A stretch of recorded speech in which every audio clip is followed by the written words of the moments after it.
What's up, my peoples? I'm the Zim. This is the Zim video. And this is the Zim's video journal on the Zim video. This is VJ episode 156 of the video journal.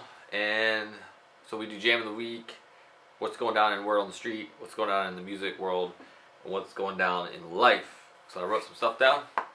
So we'll get to it, shall we? So first thing, Jam of the Week. Am I allowed to use one of my own songs for Jam of the Week? Because I'm gonna. Because I just published a new song. It's called The Struggle, and I want to give you some behind the scenes of it. Let's see, what should I start with? As of right now, as I'm recording this, it's got about 60 views on YouTube. I published it last night, Monday night. Stayed up a little bit too late trying to get it all done, but pretty awesome. I got to give a special shout out, and I mentioned on the video itself. Special shout out to TJ Berry, Tim Styles, and Byron Egelhorn for being kind of my associate producers or whatever. I send them the songs and be like, I need some help with some ideas, and they kick back some ideas and thoughts, and it really helped out, and I was like, okay, great. So I ran with it. Super stoked on that. So where the song came from, well, it came from a lot of places, but musically I was inspired. I drive Lyft, as you know, and I play a lot of my music, and one of the songs that I have in my library is a Mos Def song. It's called Casa Beg, I guess. I don't know. Casa B-E-G, Beg, I don't know.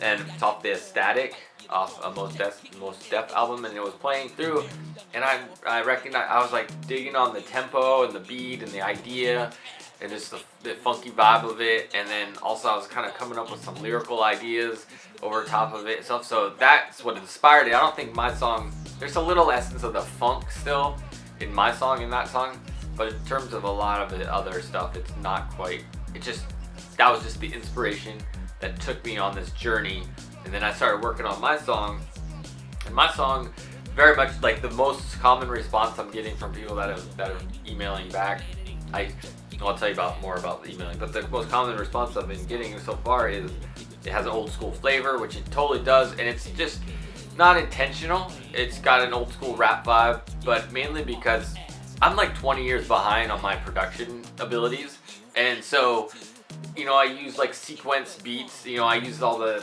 Ableton Live and use the sequencer in there to create some beats, and I use the drum. They have sample drum kits, you know, like the 707, the 808, then, you know, all those old school drum machine samples, and I really tend to dig on the 707 a lot, is what my kind of one I like the sound of the most. And then also just the way that when you produce a beat in the sequence, it's really rigid and static and straight up and down, and so it's just really just a big part of why it sounds like it does. It's just my own limitations as a producer. However, I think I was able to spice it up enough that doesn't sound too amateur or basic. I think it sounds professional, but it definitely has this old school flavor.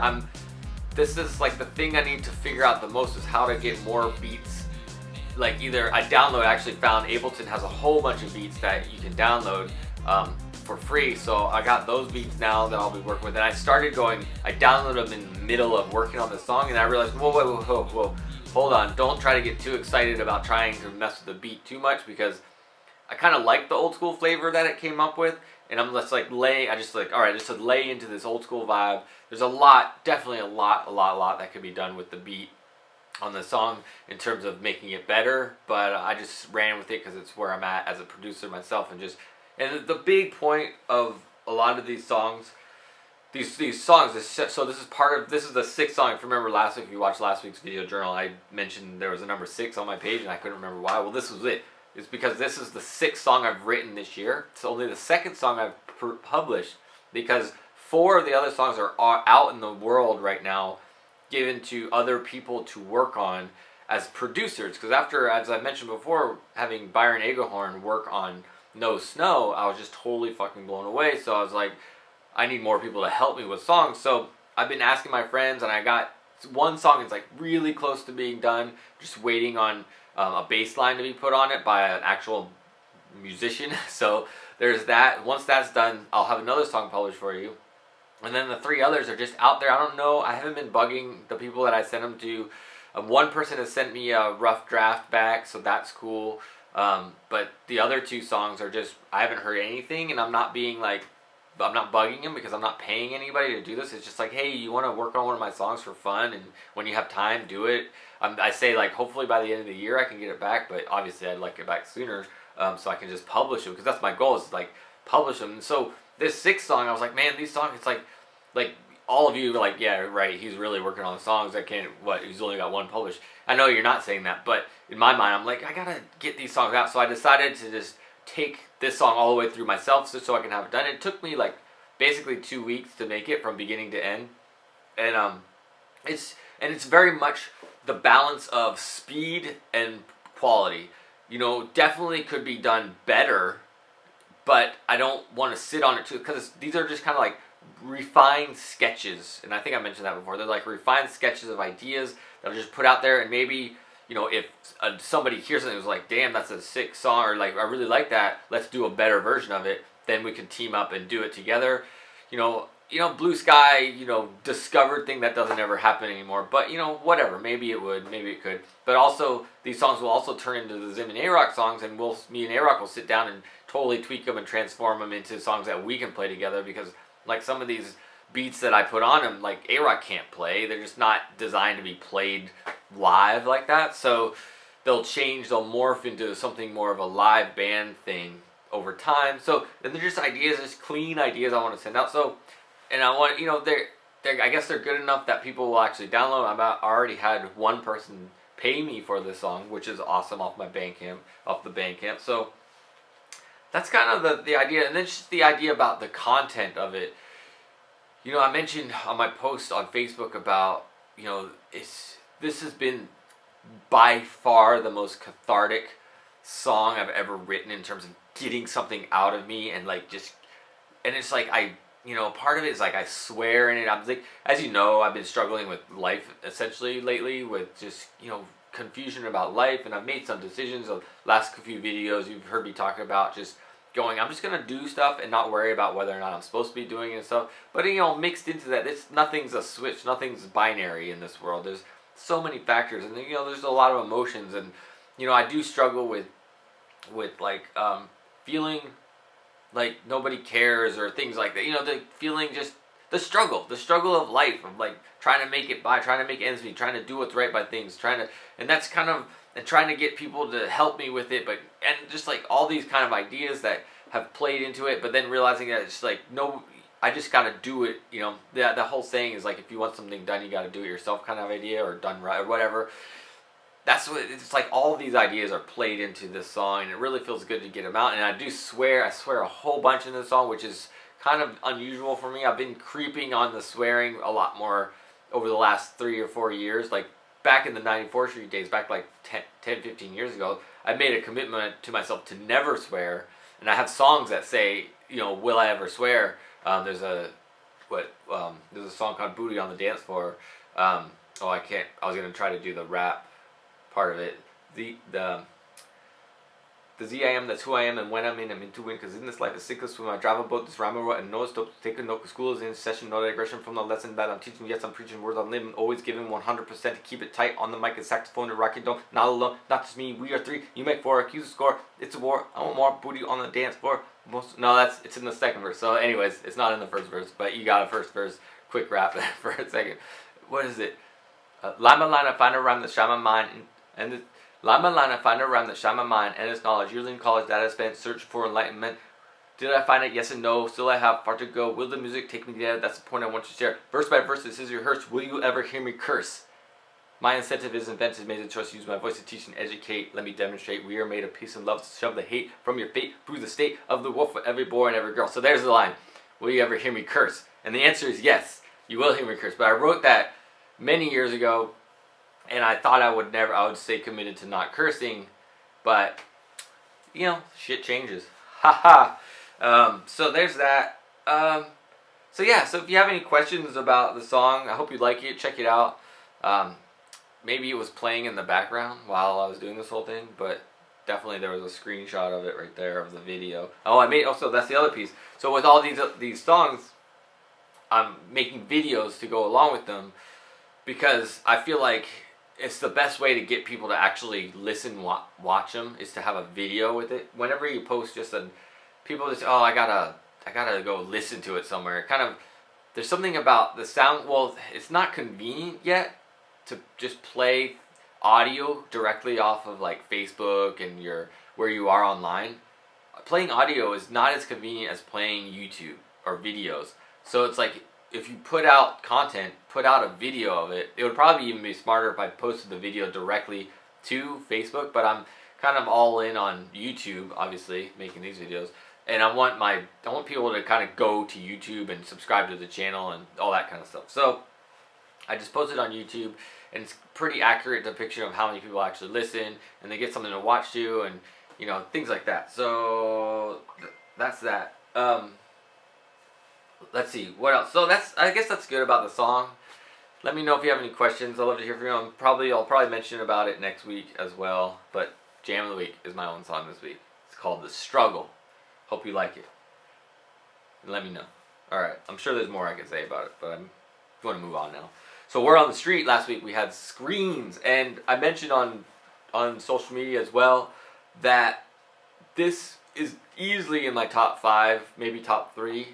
I mean, whenever I do these top things, as a tangent here, I don't actually always know what the other numbers are. I just have a feeling of this fits within, like it would be. Like if I actually went through all the podcasts and decided which ones were my favorite ones I've ever done, and this one I have this feeling that the screens one would be at least in the top 5, maybe in the top 3, just because. The reason is because of what I mentioned online was the tone, the cadence, the subject matter. This is what I'm going for with the podcast.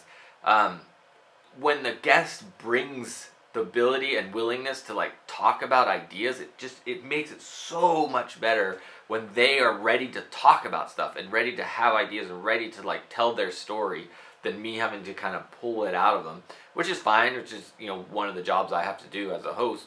But when the perfect combination of events and things happen, getting the guests to kind of are just willing to freely talk about things and the way they do things. Like Carlos definitely had like slowed down like cadence to his talking, which added to this whole idea. Because I want really reverence. For me, the idea of reverence is very important, and that's what I want for these conversations. I want reverence. I want thought. I want us to like sit and use this as an opportunity to really dissect and inspect and think about what it means to be a part of our community, what it means to be a musician, what it means to be a part of our community as a musician, just different ideas around it. And I really feel like this screens one got to that place, and it was like, I kind of listened back to it, I was like, this is what I'm going for.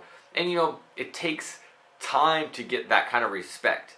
It takes time. It takes like the reputation has to precede me in a way where people start to know word on the street is a certain type of conversation, and they'll want to have it because they want that type of. It's just not like, I think right now the general people just think it's another place to advertise. It's not really like a conversation to really talk about something yet. The general people kind of don't understand that totally yet. Some people do get it, but over time it's like there's a PBS show, I think it is, or called like the Actor Studio or something like that, that's has that same kind of reverence. I've never really watched the show, but I've caught in clips of it where the host is kind of will intentionally leave like really long spaces before asking next questions and stuff. It's not like a radio show where you have to, because that's the thing I'm trying to avoid is I just don't want this to be a radio show. It's not a radio show, which I'm going to talk about more in a second. But it's a different type of conversation. It's a conversation to just listen to and have reverence and just have thought and introspection around. So that's my goal, and we'll keep on going and keep on doing it. Next week we have Kings of Cavalier, so I'm excited for that. Again, if you have any questions around the podcast, feel free to ask me, comments or email directly. So next is up the music stuff, which I kind of talked. The big music thing was publishing my next song, but in this whole music adventure, podcast and music adventure, I'll be in Seattle again, June 7th through the 16th. And as of right now, I have 12 podcasts scheduled to record. And my Facebook is going crazy. But so that's exciting. So hopefully we'll get at least 10 of them. And maybe like I said, I would be happy if I could get 15 on the schedule. So there's I have a bunch of emails in, which reminds me, I posted something of this nature on Facebook, and then I started getting emails, and I was like, whoa, I got a lot of people already really, going after it. And just to be straight with you, because I like to be honest and straight, it's like, I'm definitely more sliding on this idea of just being totally curated over even letting people kind of submit, because it's just, I know what I want, and I know the bands that I like and the musicians, the kind of people that I know are hustling and doing things, and I'd like to get involved. So, and it is a balancing act, because if you show me that you're hustling and doing things, you can do it. It's easy to do that. So, and I will. I'm totally like, if you come to me and are showing something, I will definitely give you the respect of that. But it's like, there's a lot of, I definitely get the emails of like, I could use the exposure type emails, and it's like, well, what have you done? It's like, you need to do something for me to actually want to support you. So do stuff and then let's talk. Don't just come to me thinking you're gonna start with me, if that makes sense. But anyways, so there's some of that going on. So 12 podcasts during the week. I'm kind of settled on like 2 per day, which feels pretty good. And I think because there's going to be a lot of traveling around and things like that, so I'm keeping it to about 2 per day when I'm have available to do them. And then I've got 4 shows I'm going to go see. I have my own show June 11th with Miss C, Morning Glory Revival, all going to go down to the High Dive June 11th. The poster is there, so check it out. Made that poster. I think it's funny. That's why I made it. So I think that's all that's going on with the music and podcasts and stuff. So the last little piece I like to talk about is life stuff. And there really hasn't been anything significant different since the last time I talked to you. Feel pretty good about things.